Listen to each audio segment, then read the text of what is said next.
Hello everyone and welcome to another video here on the Cycling Dane Extra channel if you're listening to the Cycling Dane podcast. As always, I'm joined by Patrick Blake of Outdo Cycling, and today we're discussing the European Championships road race preview. And I mean, Patrick, it's like the Rwanda World Championships. We haven't really gotten, what should we say, we haven't been able to digest that properly, and now here we are, bang, into another international championships and the European one. But I'm not even sure we've done a preview in this before. But yeah, European Championships. What memories does that kind of bring back for you? I mean, Christoph for me completely. Oh yeah, Christoph. Back when Viviani won, there was a small group which broke away. It was kind of really cool to see a sprinter really kind of tussling up in a one-day aspect. Or when Christoph Laporte won back in 2023, it was him versus Wout van Aert versus Coy. It was all teammates kind of facing off against each other. That was kind of cool. And then also Remco versus Colbrelli. That was a really cool one, just because it was just super such an aggressive race that was. And there was sort of Colbrelli back in 2021. Evenepoel was really sort of building into what he is today, and it was a really cool race. And Pogacar actually finished fifth on that day. Funnily enough, if people didn't remember, that was just a really attritional sort of a European champs. Sometimes it sort of goes to a sprinters world champs, like you say, with a Christoph or Jakobsen 2022, Merlia last year in 2024. But we're back with more of a puncher climber course this year. It seems to sort of rotate one or the other each year, and yeah, it's going to be an interesting race this year for sure. Yeah, I'm going to miss Tim Merlier in the European Championships bands, I think. He's done a very solid job in that. Do you remember the Matteo Trentin victory where he beats out Mathieu van der Poel at Wout van Aert? That was such an iconic photo in Glasgow. But yeah, many good additions. But what does the route look like for the riders? And yeah, where are we as well? We haven't even mentioned that. Oh yeah, we're back in France for the 10th edition, I think, of the European Champs. Anyway, so the route for this race is 202.5 kilometers long. It has about 3,500 meters of climbing in there. We start off with the Col du Moulin Avant, which is 4 kilometers at 5.1%. Then we have a long, flat stretch of road before we take in 3 circuits. And each circuit takes in the Saint-Romain de l'Herbe, which is 7Ks at 7.2%. Then it descends down and we go up the Val d'Enfer, 1.6Ks at 9.7%. So we do that combination 3 times. And then we go into sort of a second lap, if you will, which is a shorter lap, which takes in firstly the Monte de Costebel, which is only 300 meters at 6%. And then again, we take in the Val d'Enfer. So this is getting a lot of publicity time today, this climb. 1.6Ks at 9.7%, like I said previously. And we take that in 3 times. The last descent, or at least the crest of it, is at 196.5 kilometers long. So you're looking at only 6 kilometers or so from the top of that to the end of the race. So it's definitely going to provide an opportunity for somebody to attack and hold it off solo. It's going to be a really interesting race to see, just with basically how World Champs went and how we've seen these international races going. Is it going to be coming down to these final circuits? I think that's what people have expected in the past, but with this new philosophy of racing that we're seeing, who knows, maybe it opens up even earlier on sort of one of these Saint-Romain de l'Herbe with, 7Ks at 7.2% is no mean feat. Maybe we're going to see some moves being launched there, because in Kigali we're seeing it 100Ks to go, whereas the final ascent of the Saint-Romain de l'Herbe is only 70 kilometers from the finish line, which is honestly in this day and age sort of in the range actually of a long range attack. So it's hard to tell exactly where the winning move will go. I think if it's not on one of the longer climbs, there's plenty of opportunity on the Val d'Enfer, because 1.6K, it's basically 9-10% is a big enough launch pad, and pretty much they've created a route where anybody could attack anywhere, which I think is a really interesting scenario. I don't think this is just going to come down to the final climb. I think it could blow up anywhere. Yeah, I think you're right. And And in that sense, I mean, Tadej Pogacar is the first one I think we should talk about. I mean, we've talked about him in the World Championships. He did very well there, as we all know. Even in the time trial that many people didn't give him credit for, he still got his career best TT. Did an even better TT performance in the road race. And yeah, never been European champion, like you said, fifth in that, in the Colbrelli edition, trying to do what Sagan did. Wasn't Sagan European and world champion at one point? But yeah, obviously a very interesting course for him. What do you think of his chances and the Slovenian team, etc.? I mean, he has an unbelievable hit rate this year with one-day races. Yeah, well, in terms of his chances, I think unsurprisingly, he is probably the favourite for this event. And yeah, you are right. Sagan did double up in World Champs and European Champs. In terms of the Slovenian team, Pogacar, Pogacar, Mohoric, Novak, Primožič, not Primož Roglič. Having like Tratnik and a couple of other kind of smaller Slovenian names will kind of fill it out. So no Primož Roglič. So you're going to be seeing, Mohoric and Novak really having to do a lot of the legwork, which I think is really conducive to why Pogacar decides to attack early. Because I don't think, like we were talking about in World Champs, I don't think the Slovenian team is that strong in terms of the supporting cast around Pogacar. So almost the earlier he blows up the race, the better, because he can just reduce it down to just the favourites pretty soon, rather than allowing a team to have loads of domestiques around and kind of work him over. He just gets things straight to the chase of, let's just get it mano a mano, see who's the strongest. And I think that's actually a pretty reasonable strategy for somebody who is overwhelmingly strong but doesn't have the strongest team, is just use your guys up and then just go solo. So that's why it'd be really interesting to see what Pogacar will do. I honestly think he might attack with like 70Ks to go. 7Ks at 7%. Once you've done that 3 times, I think that's going to be quite an enticing launch pad for Pogacar to go on. He may also wait until the later laps, but I think given the strength of his team, he's going to want to go early again. I would have loved to have seen his power data file on the Rwanda circuit. Obviously, one of the things against him here with doing one of those long attacks is the differential he had on the cobbles as well. We saw it when Juan Ayuso tried to chase him down with Del Toro. Well, Del Toro was kind of assisting him, so it wasn't, no Del Toro. That's also a negative here. Didn't qualify Mexico for the European Championships, so but you think it will be similar to the World Championships, that he's attacking far out? You don't think he might be holding his powder dry and just following moves, or is he too big for that now?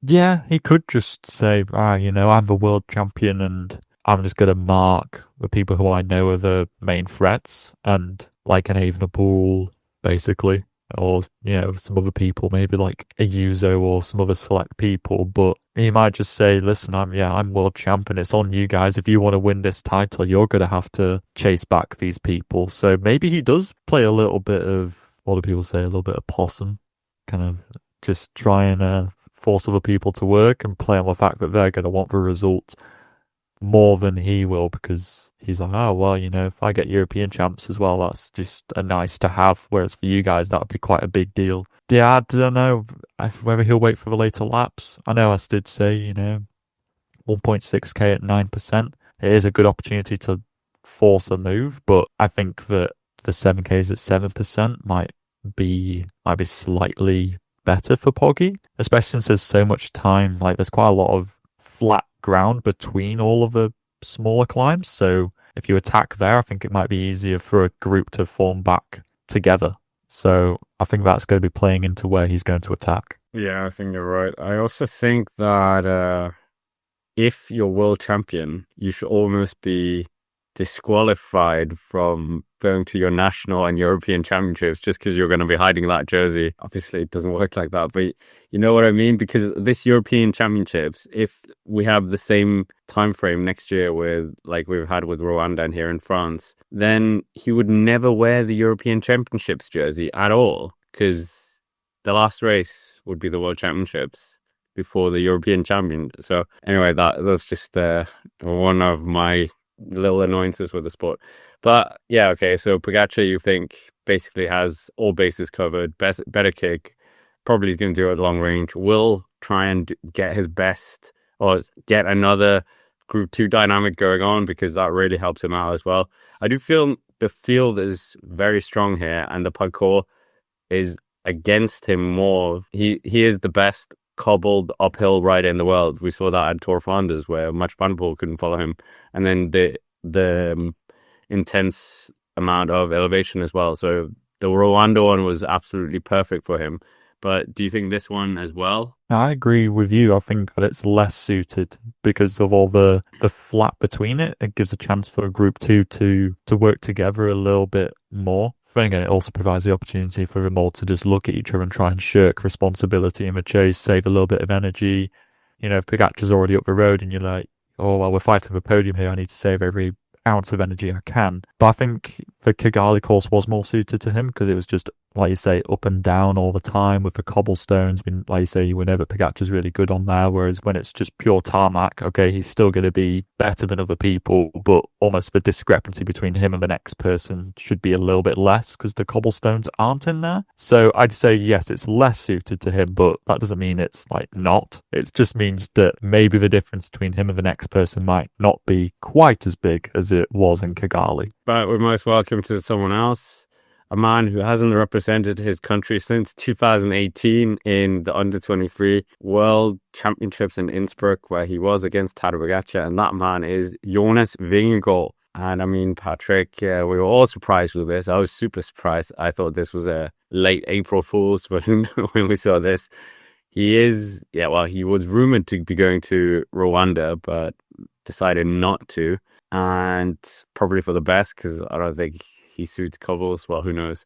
Yeah, we'll never know now. But yeah, he's heading up this Danish team. Denmark had limited success in Rwanda, 4th place with Mathias Skjelmose Jensen, who's also in this team. You've got Rasmus Søjbjerg in there as well, Kasper Pedersen, Mads Pedersen, no relation, Niklas Larsen, Alexander Kamp, Anton Charming, and then Jonas Vingegaard being the crown jewel in this Danish team. But yeah, the reason why he's here is because he's won the Drome Classic in the past. I mean, I would love to see him win the European Championships. Imagine, well, we talked this up, like, was it last year or something like that, where we wanted Mathieu Van der Poel he was world champion, and then to win the European bands, and then you'd have those two fighting up in those two iconic jerseys. And I mean, here we're saying the same thing. Vingegaard in Europeans and Worlds, Pogacar up the West next year. That would be impressive, but is that going to happen, Patrick? Just thinking about it, I'm not sort of just going to say Jonas can't do anything. But I think the main problem, right, is, like you say, I know he's won the, what was it, the Phone Ardèche? The Drome. He beat the Phone Drome Classic, but that was like years ago. Like, I could barely remember what happened in that season. That was so long ago. Jonas doesn't do one-day races a lot. It's just a straight-up fact. But when I think back to the parcours is quite suited to him. All you have to do is look back to the first week of the Tour this year, where we were seeing up, the Mur de Bretagne, really those early stages where Pogacar was really going hard. That's which I can't remember exactly which stage it was. I think it might have been stage 4. Pogacar won ahead of Van der Poel, and Vingegaard was third in that stage, or even the first stage of the Dauphiné this year where they attacked and Vingegaard was on the wheel. I don't feel like Vingegaard is really going to be the instigator of the attacking per se, but I think that he has stepped up in his puncher abilities this year to try and match Pogacar in the Tour de France, and maybe as a consequence he might be somewhat competitive. I think it's just more of like a mental mindset sort of thing, where doing that in a Grand Tour is very different to doing it in a one-day race perspective.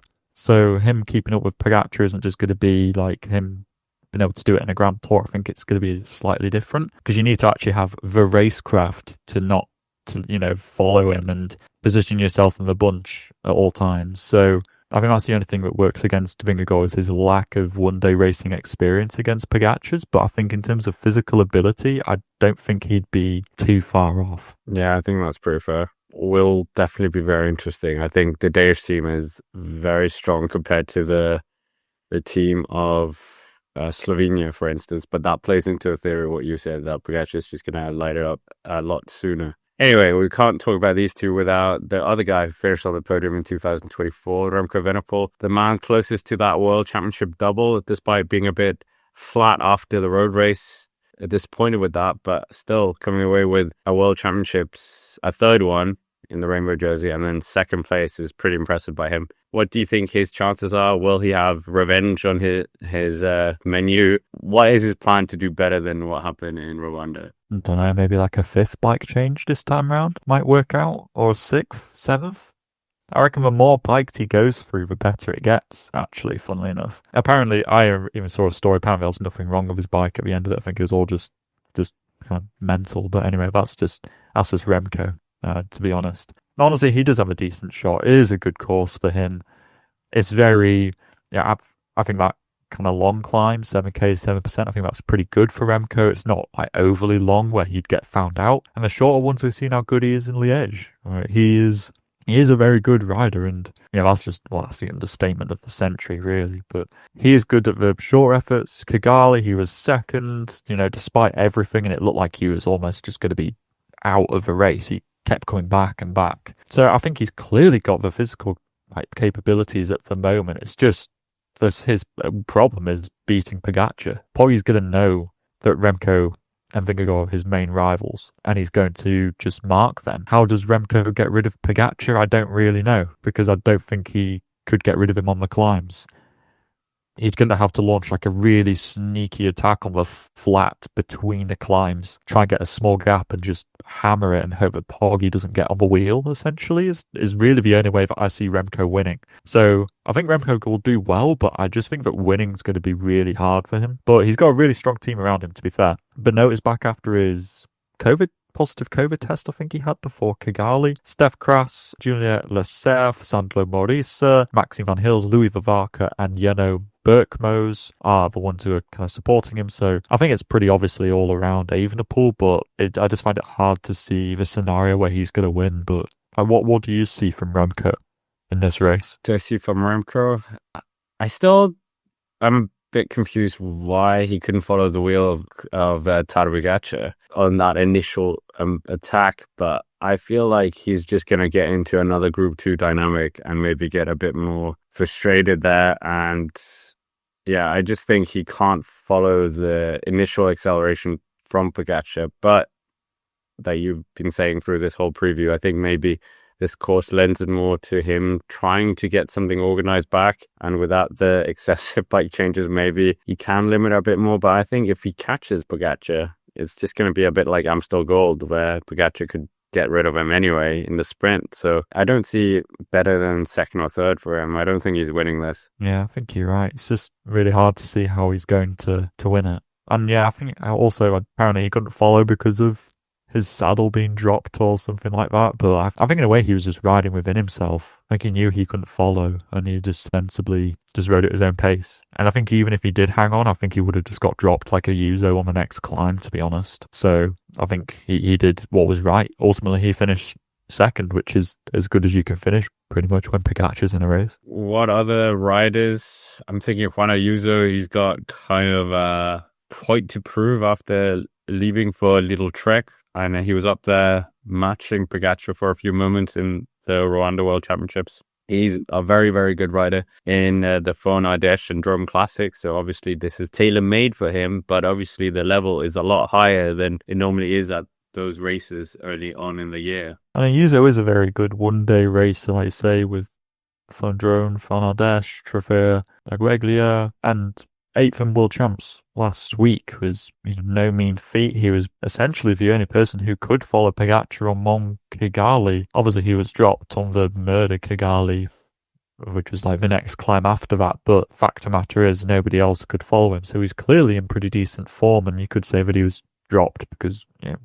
he's not very used to riding on cobblestones. That's where he was dropped. So maybe because it's all tarmac, he'll do better. And I think that Ayuso is definitely in the conversation for somebody who could finish on the podium here. I say with perhaps a point to prove with him leaving UAE Team Emirates. He doesn't want to just, he wants to go to his new team with a nice, cool European Champs jersey to take to them. He's also backed up here by Igor Arrieta, Baldestone, Marco Bellocchi, Urco Barad, Ivan Romeo, and Pablo Torres. Two of those guys are already currently trade teammates until next year when he's with Lille Trek. So I think it's all around Ayuso. Yeah, I just don't know. It's hard to say. I'd say maybe on a similar level to Remco, probably.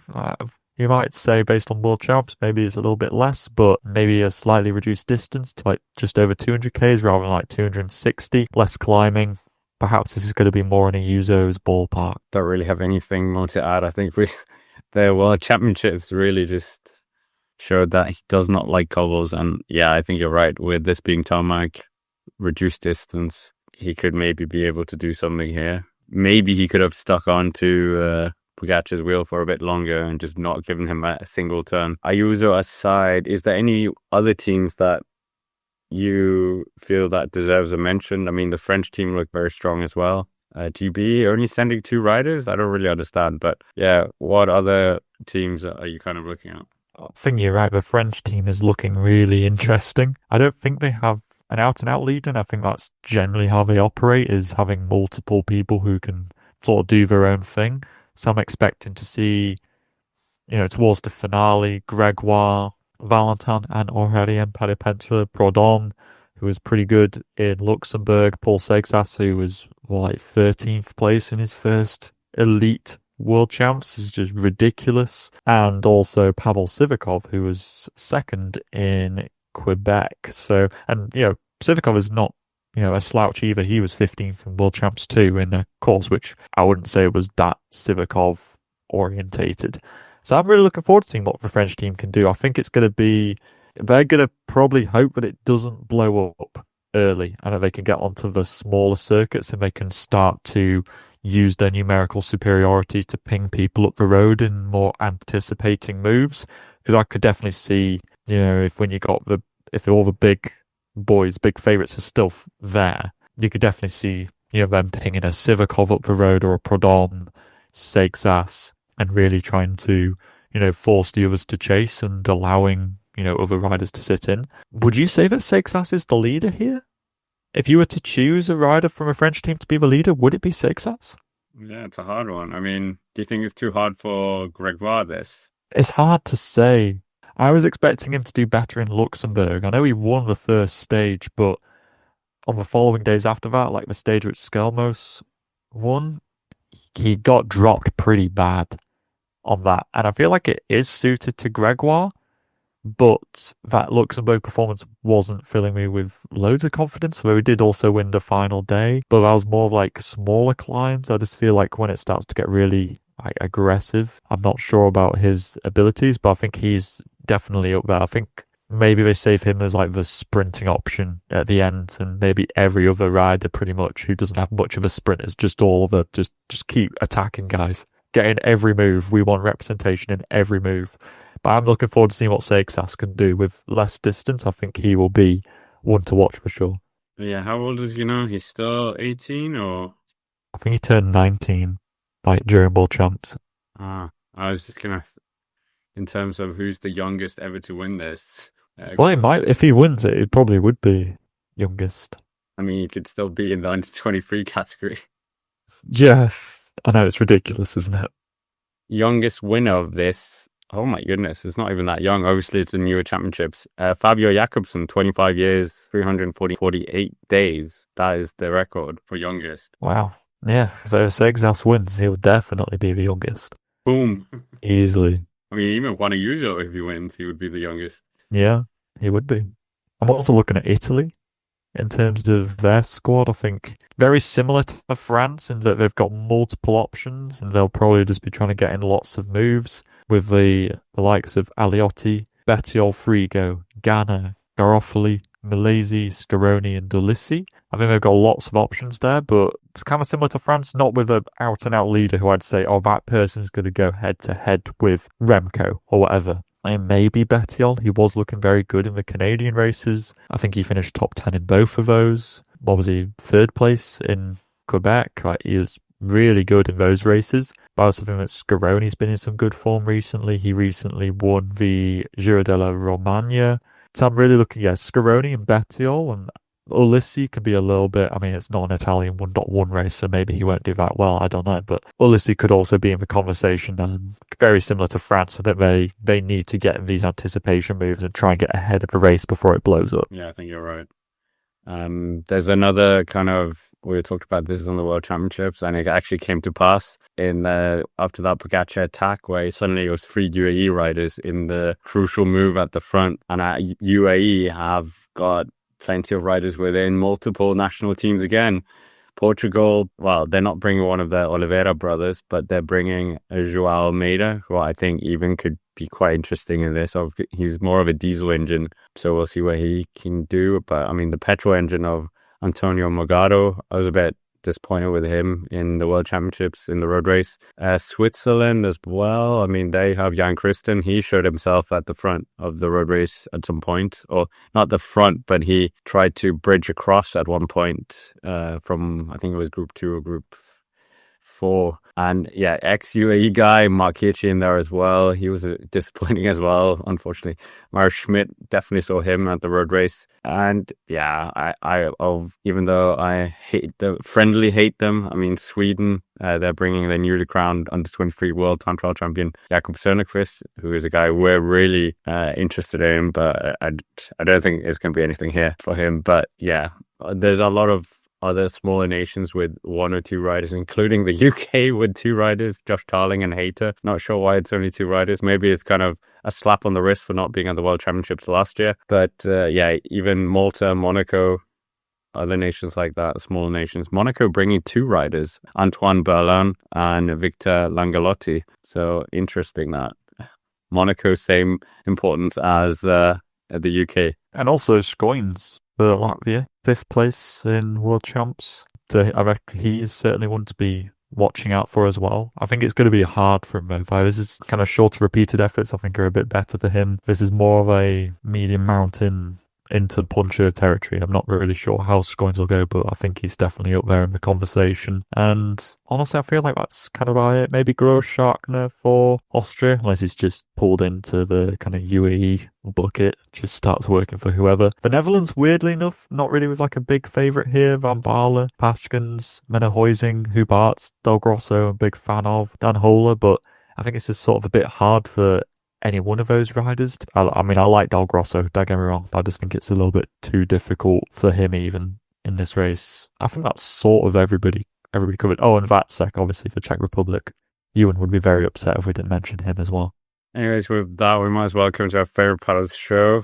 And I mean, Patrick, who is your prediction? Who is your European road race champion this year and podium? Yes. I mean, it's hard to predict just how this race is going to go, because there is a part of me which is thinking that if Poggy goes early, I think Vingegaard and maybe Remco could follow, or at least Vingegaard could. And do they just solo off into the distance and Poggy eventually drops him, and then that's just sort of what happens? I think it could be. I'll go with that scenario. Oh, maybe I'm going to end up being like you. I'm going to go 3rd place Skellis Jensen, 2nd place Vingegaard, and 1st place Pogacar. What? Yeah, I know, mad. Two Danes on the podium, but no win. My scenario is Poggy and Jonas attack on that final 7k, 7% climb. Nobody sees him again. But eventually Pogacar just wears Jonas down and just drops him on one of those climbs and eventually wins. And because of that, Skellis Jensen can just sit in and save his legs and then attack for 3rd. Yeah, could happen. I'm going to say in 3rd place, we're going to get Tadej Pogacar. Is that no other words of mine are now going to be considered valid after that statement? 2nd place, Remco Evenepoel, and the winner will be Juan Ayuso. No, because I like drama, and that would be funny. That would be funny. He's had a very eventful year this year, so wouldn't it just be funny to crown it off with a cherry on top of the cake? But we might as well have a bonus pick as well. Patrick, who do you want it to be our bonus rider? Isaac Del Toro? He's not. Mexico still didn't qualify to the European Championships. Oh, gosh. Let's go with... Where do you think Attila Volta will finish? Oh, wow. That's very... You'll definitely be doing some favors for Vingegaard, I think. Unintentional, of course. Wink, wink. Um, but okay, 37th. Yeah, I think he could step up. I'll go with 22nd. Okay, fair enough. We'll see if we get that right. Anyways, with that, that's basically it for this road race preview. We'll make sure to hit the like button, subscribe to the channel if you haven't already, and we will have more content out as well. And hopefully, we'll get a recap as well for the road race on Sunday. So, but for now, thank you very much for watching, and until next time, we will see you around.